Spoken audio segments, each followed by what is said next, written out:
Welcome to the AFR Saints channel, where we provide you daily content on your favorite team, the New Orleans Saints. Do us a favor and hit that subscribe button. Be sure to leave your comments below and smash that like button. Who dat?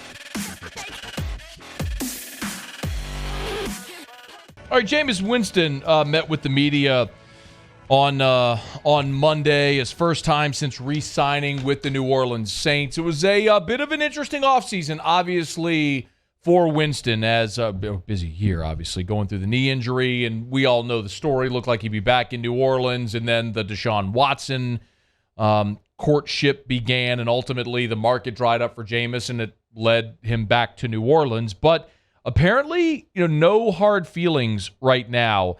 And, he talked about why he wanted to be back in New Orleans and back with the Saints. Continuity. And I know at this position, the quarterback position, that is so important into our success, being able to be in the same offense, being able to play with the same teammates. But this year, I'm going to have Mike Thomas. So that's even better, right? So my position from last year to this year, offensively, is even better because now I get one of the best receivers to play this game back. So that was exciting, but I just love this team, man. I love this city. I wanted to be here. This is my desired location. And like I said, the continuity, that's very important.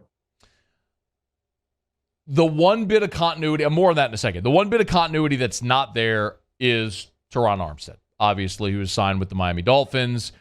Here was Jameis on losing his left tackle. Obviously, I wish we could have got Teron back, but I'm excited for him. I'm excited to see James Hurst get the recognition that he deserves at playing. But obviously, losing Teron, made me think about like, man, how can we get him back? I wish I could have just brought. I wish we could have did a dual contract together, but that's just not the case. He's value and what his worth is beyond what we were able to do. So I'm happy for him. So more on that in a second as well.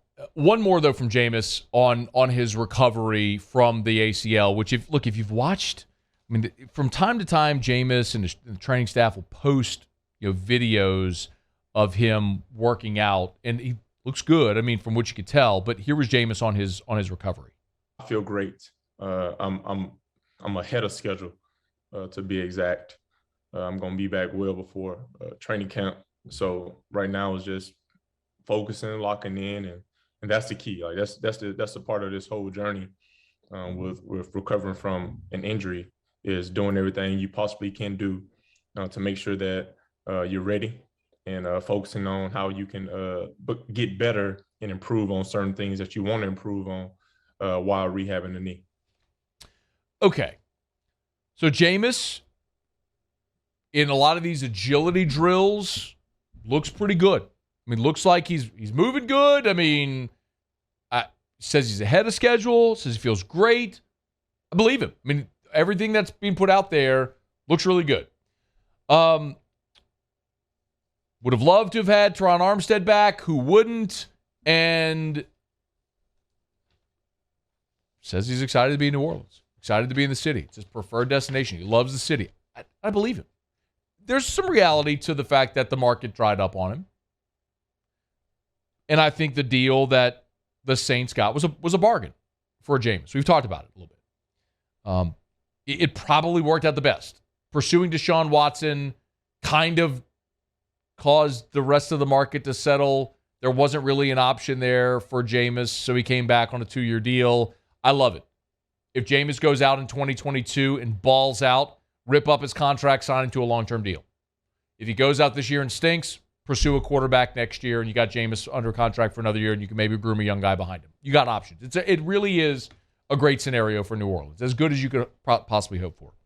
But I keep seeing a lot of commentary about how the Saints are worse, and part of me understands it. You lost Tre'Quan Armstead in free agency. You lost Marcus Williams in free agency. You've added Marcus May, who is coming off a really serious injury and also has a DUI. You haven't signed a receiver. You re-signed Tre'Quan Smith today. but you haven't gone outside to sign a receiver to add to a group that was made up the worst passing offense in the NFL this past year. I get all that. But follow me here. And part of what Jameis said there is exactly the point. Michael Thomas played in 0 games a year ago. Let me ask you this question. Honestly, are the New Orleans Saints better today at receiver with Michael Thomas added to the group of Marquez Callaway, Deontay Hardy, Tre'Quan Smith? You add Michael Thomas, you're better at receiver, aren't you? Right? We all agree on that unanimously. You're better at receiver adding Mike Thomas, who the last time he played a full season set the NFL record for receptions. Jameis is a better quarterback throwing to 13. Not even a question. And you could still add somebody else, maybe in veteran free agency, maybe you draft a receiver, whatever it may be. But we have lost sight of the fact that you didn't have Michael Thomas last year, and you had to cut Emmanuel Sanders because of salary cap issues. So you had 4 quarterbacks last year throwing to Marquez Callaway as your number 1. I like Marquez Callaway. I like him much better as a 3 than I do as a 1. But you are already better right now at receiver than you were last year. Offensive line. Yes, you lost Teron Armstead, and that stinks. Teron Armstead played 9 games last year. He missed half the season. Ryan Ramczyk played in 7 games last year. I'm sorry, Teron Armstead missed 9 games. Armstead missed 9 games. Ramczyk missed 7 games. Andrews Pete missed 11 games. Eric McCoy missed 5 games. Y'all, you didn't have your starting offensive line intact the whole year anyway. I mean, as good as Armstead is when he's healthy, he missed half the season last year. You were above 500 last year without your best receiver and with your entire offensive line missing time. The only guy that played every game was Cesar Ruiz, and he's your worst starter. If you have a healthy Ramczyk, Pete, McCoy, Hurst, you're better than you were last year because all the guys we're talking about you didn't have anyway. You're running Calvin Throckmorton. I don't mean to bag him. I thought he played well in the limited duty he had, but like you had Mills playing right tackle by the end of the season. I can't remember the guy's first name. It doesn't even matter. You're better now because you're healthy. And yeah, you used 4 quarterbacks. Yo, we watched Ian Book start a game on Monday Night Football against the Dolphins. You're better right now with healthy Jameis Winston than you were at any point with Trevor Siemian or Taysom Hill or Ian Book. You're better. Like, you are better today than you were in Week 18 just because the really good football players that were hurt last year are back. Let's see what happens with Marcus May. Is he healthy? We'll find out. They have to supplement positions. There's no doubt. They need to get help at tight end. I believe they need a receiver. They're going to need a running back. I think there's some great options in the mid-rounds at the running back.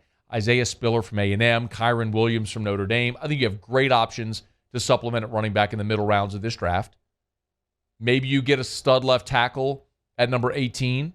We've talked about Trevor Penning from Northern Iowa. Could be that guy. Maybe you go Chris Olave. You get a game breaker wide receiver at 18. Whatever it may be, I think the Saints, who were 9-8 a year ago, their roster today is better than it was Week 18. Actually, I don't even think that's debatable. If you look at the roster they ran out there in Week 18 and what it looks like today, healthy, they're better today than they were Week 18. And they won 9 games last year. So let's see what they do the rest of the way in free agency. Let's see what they do in the draft, as the Saints have since 2017 drafted exceptionally well to fortify this roster in a division where Atlanta and Carolina are in complete teardown and rebuild mode. And you have an opportunity to be a double-digit win team and make the playoffs.